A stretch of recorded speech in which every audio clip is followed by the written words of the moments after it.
Edith Ruiz, soy periodista. Conocí a Luis Herrera en la casa de Copey que quedaba en la esquina de Sala, al lado de mi colegio, Nuestra Señora del Valle.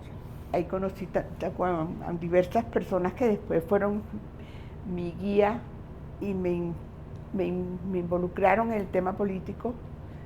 Desde entonces, yo creo que tenía como 16 años cuando eso, pero siempre sentí por él una gran admiración y un respeto que lo mantengo hasta hoy, hasta la eternidad. Posteriormente comencé a trabajar en la Contraloría Municipal de Caracas y ahí me involucré mucho en la parte política a través del movimiento de profesionales y técnicos de Copey, que en ese entonces lo dirigía Nidia Villegas, Vinicio Carrera, Flora Aranguren, y me fui involucrando en la parte de los medios. Posteriormente, Luis Herrera sale de candidato por el Partido Social Cristiano Copey y yo formo parte de su equipo de prensa, con reconocidos periodistas como Ley Banchimol, Laurencio Drosola, Adel Mohamed, Julio César Moreno, Mireya Valderrama. Se me escapan varios, pero saben que estuvimos siempre allí en nuestra campaña. Verdad que fue una experiencia maravillosa e inolvidable. Con Luis Herrera tuve un contacto muy humano. La verdad es que las cosas más bellas que recuerdo de él es su parte humana, su parte familiar, por supuesto, su picardía política y su experiencia política, que no hay que dejarla aparte. Fue un gran maestro, pero sobre todo fue un gran líder y un hombre serio, honesto. Un día estábamos en un acto en el Diario Nacional, en un aniversario del Diario Nacional, y llegamos y él me dice: Edith, por favor, búscame a Clara Rosa Otero. Y aquello estaba como eran los cócteles del Nacional, pero abarrotados. Y bueno, yo fui buscando dónde estaba la señora Clara Rosa Otero, y cuando llego estaba el presidente Pérez con él. Me devuelvo a avisarle al entonces candidato que estaba el presidente Pérez allí, y cuando me acerco, la Casa Militar abre paso para abrir el campo al candidato. Y bueno, pasa, los saludos, que estoy aquello, y yo cometí una cosa de la que me dio una gran lección Luis Herrera Campín. No saludé al presidente Pérez, lo dejé con la mano extendida. Cuando salimos de ahí, íbamos a un acto del Consejo Municipal de Caracas y me agarró por un brazo y me regañó desde la esquina donde estaba el Nacional hasta llegar al Consejo Municipal de Caracas. Fue peleando todo el camino conmigo y me decía: mira, muchachita, yo te voy a enseñar una cosa. Usted no le falta el respeto al presidente de la República.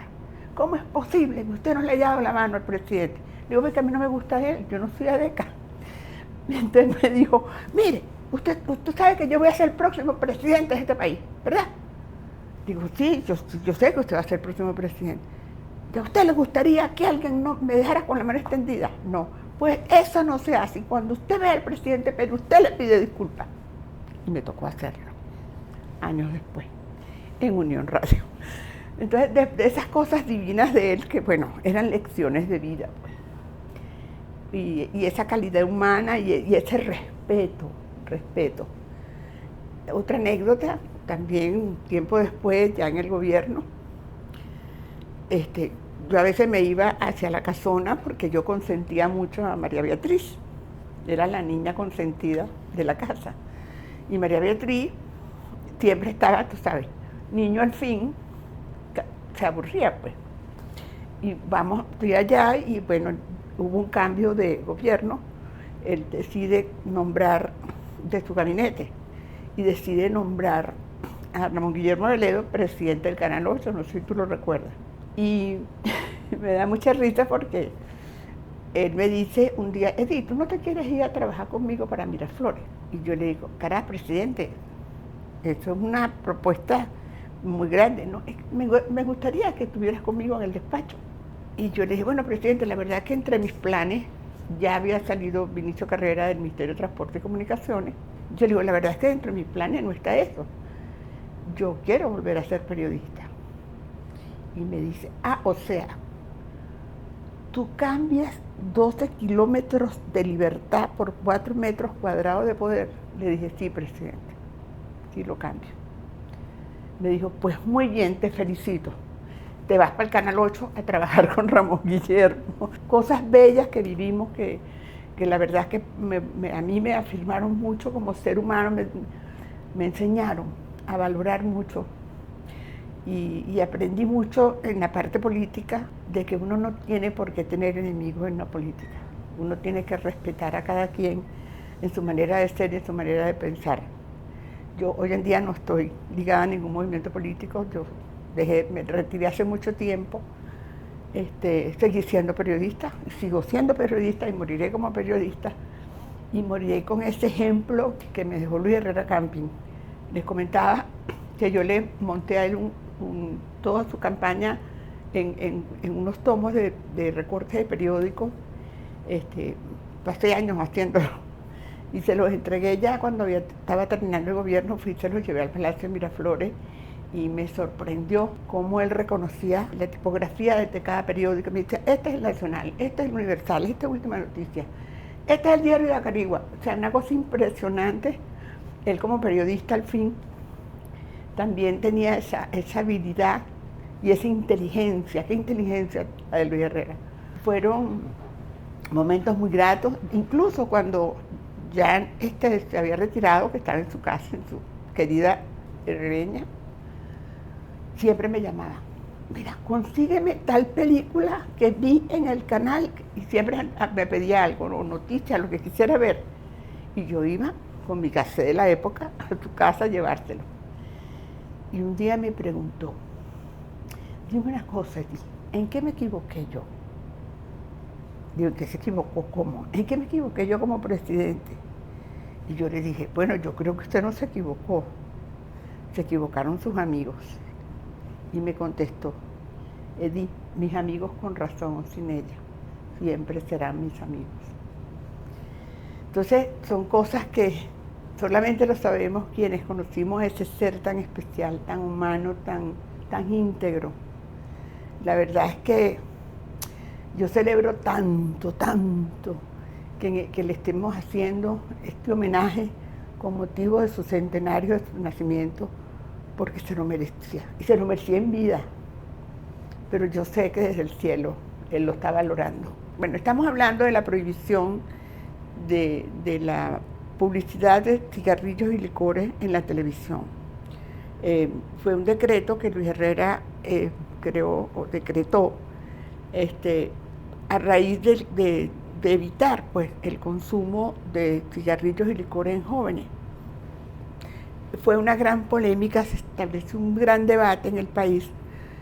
Muchos empresarios, por supuesto, dueños de empresas cigarreras y licoreras, se opusieron. Incluso los mismos medios de comunicación desataron una campaña en contra de él. Realmente que fue una cosa muy severa. Posteriormente vino otra, que fue el control de la violencia en la televisión también. Y recuerdo que hubo un cierre de Radio Caracas Televisión por un programa Alerta que hizo Eladio Lares, que fue un programa terrible, muy violento, muy exponiendo al escarnio público a una cantidad de enfermos mentales. Y Luis Herrera le dio la orden al entonces ministro Vinicio Carrera de que cerrara a Radio Caracas Televisión. Bueno, una guerra bestial, eso fue terrible. Después hubo otro intento, hubo un cierre del Canal 8 también por una película porno que se fue al aire, pues. Entonces, claro, ya se había cerrado el Canal 8, que era el canal del Estado, pero bueno. Creo que lo único que nunca se sancionó fue a Venevisión, ni Televen no existía todavía cuando eso. Pero sí hubo esta guerra terrible de los medios y fue muy duro. Y yo recuerdo que en una oportunidad, a raíz de la polémica fue tal que hasta a Vinicio Carrera lo metieron preso, le inventaron una historia de que se había llevado un maletín, no sé si eran $100,000, la verdad que no recuerdo la cifra ahorita. Bueno, fue una cosa bestial y Recuerdo que a mí me visitó Marcel Granier a un restaurante con su entonces productora Gloria Mirós y me ofreció un cargo en Radio Caracas y yo le dije que lo lamentaba, que yo no me hacía falta, que yo prefería estar en la calle haciendo lo que yo sé hacer y no estar en su cargo. Y él me dijo en esa oportunidad, yo quiero que tú sepas que el presidente Luis Herrera nunca va a salir en Radio Caracas Televisión. Al final, cuando murió Luis Herrera, ya Radio Caracas estaba fuera del aire, ¿no? Fue el mismo año. Él decía que lo único que él iba a sacar en Radio Caracas Televisión era el entierro de Luis Herrera. Y no lo pudo hacer. Yo estaba en el Ministerio de Transporte y Comunicaciones cuando hubo todos esos eventos. Primero fue el decreto de la televisión a color, que él fue el que realmente, por primera vez Venezuela tuvo televisión en color, fue en su gobierno, de las miles de obras que hizo Luis Herrera, que yo sé que mucha gente ya ha hablado de ellas. Realmente fue un decreto,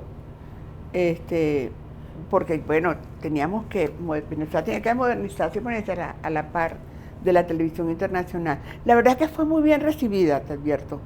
Yo creo que ese fue un gran logro, uno de los muchos logros que hizo Luis Herrera, fue eso, de la televisión en color, y la verdad es que fue un boom, fue impresionante cómo cambiaron las telenovelas, ya la actividad que había en los canales de televisión era divina porque vino una nueva tecnología, cambiaron las escenografías, ya los artistas se vestían de otra forma, o sea, la verdad que fue un boom, y la gente lo recibió, la gente que no tenía televisor a color, entonces era buscando comprar, y entonces venían las ofertas de los televisores también económicos para que todo el mundo estuviera a la par. La verdad es que fue una experiencia maravillosa y verdad que fue algo que nos levantó como país a nivel de telecomunicación, a nivel mundial. Bueno, mira, la verdad es que ya empezaron las antenitas. Había gente que incluso le robaba las señales a los vecinos con las antenitas. Pero sí, la verdad que fue realmente revolucionario. Y poco a poco la gente fue, como te digo, llegaban momentos en que los televisores ya los ponían baratos para que la gente los adquiriera, que llegó un momento en que ya todo el mundo ya tenía la televisión a color. Y el que no buscaba al vecino para ver lo que quería ver en la televisión. Y después obviamente vino la gran producción de novelas que fue también un éxito a nivel internacional, que empezaron las exportaciones de las novelas, tanto de Radio Caracas como de Venevisión al exterior.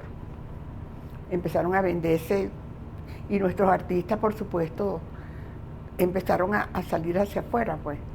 Fíjate que fueron tantas las obras, yo lamento que no estén dos personas importantes de ese ministerio, como lo fue Gustavo Corredor y Vinicio Carrera, porque habían obras buenísimas. Mira, yo recuerdo la autopista Antonio José de Sucre, la autopista Rafael Caldera, allá en el estado de Yaracuy, todo lo que se hizo en Barquisimeto, la circunvalación, yo recuerdo en el Zulia, en Oriente, o sea, yo recuerdo todas esas cantidades de inauguraciones de obras y obras, pero para mí la majestuosa fue la del Metro de Caracas, ver aquellos topos para abrir los túneles. Qué experiencia tan bella, lástima que uno en aquella época no tenía las facilidades técnicas audiovisuales de hoy para haber grabado aquello. Debe existir, la verdad es que debe existir algún video de esa época. Bueno, otra cosa importantísima, mira, fue la parte a nivel, aparte de la vialidad, Luis Herrera creó los parques infantiles de tránsito. Quizás mucha gente, no sé si siguen funcionando hoy en día, pero recuerdo que había parquecitos infantiles en El Paraíso, recuerdo clarito el de Carúpano, que eran parques diseñados con señales de tránsito, unos carritos pequeñitos, para que los niñitos aprendieran a conocer los semáforos y las señalizaciones. Eso fue una gran escuela educativa que la verdad es que, no sé, me imagino que se perdió en el tiempo, pero fue tan linda esa obra social.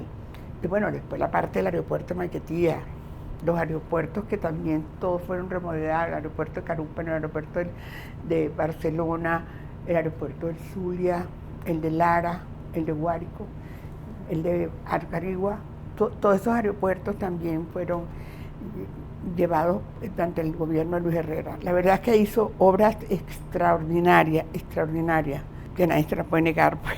De la campaña cosas muy divertidas, ¿no? Porque Luis Herrera era un personaje, pero único. Vamos un día, me cita en su casa en Herrereña a las 7 de la mañana, bueno, a mí sola no, a todo el equipo que lo acompañaba en sus giras, pues. Íbamos a una gira por aquí, por los valles del Tuy, hacia Miranda, Guatires, Guarena, toda esa zona.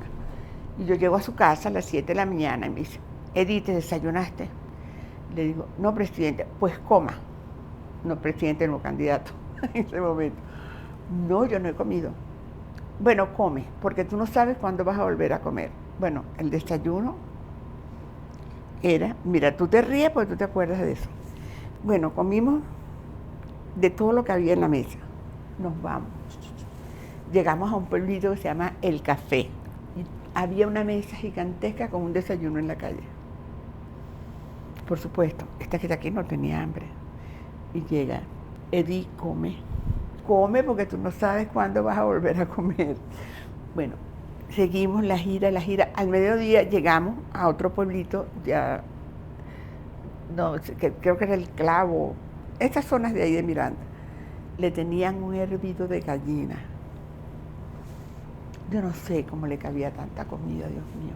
Y llegué y me dice, come. Y yo digo, estoy hasta aquí. Que comas porque tú no sabes cuándo vas a volver a comer. Bueno, yo llegué a mi casa muriéndome de lo que había comido. Y era esa parte de él jocosa porque él hacía, además se divertía, porque él sabía lo que estaba haciendo, ¿no?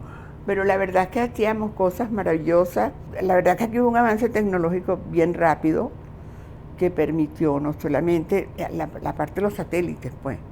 Toda esa parte de las telecomunicaciones fue de una gran avanzada y DirecTV llegó después, tiempo después, pero pues, abrió las puertas a ese ingreso y a la gran proyección de la televisión por cable, que fue importantísimo. También comenzaron todos los canales regionales. Esa es una obra también de la parte de telecomunicaciones. Sí, fue muy importante la televisión por cable.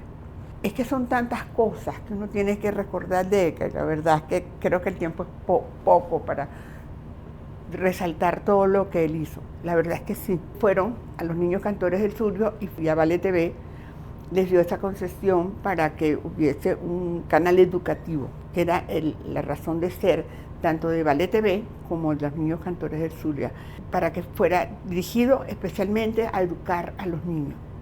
No solamente desde el punto de vista histórico y social, sino desde el punto de vista religioso. Luis Herrera era un hombre muy católico y también quiso impulsar eso, y de hecho ese canal, no sé si lo sigue manejando la Conferencia Episcopal, la verdad que no lo sé en este momento, pero sí fue esa la razón de ser de esos dos canales, para educar. Luis Herrera era un tipo que creía mucho en la educación, y creo que por eso fue que hizo también tantas escuelas, a nivel social hizo muchas escuelas también.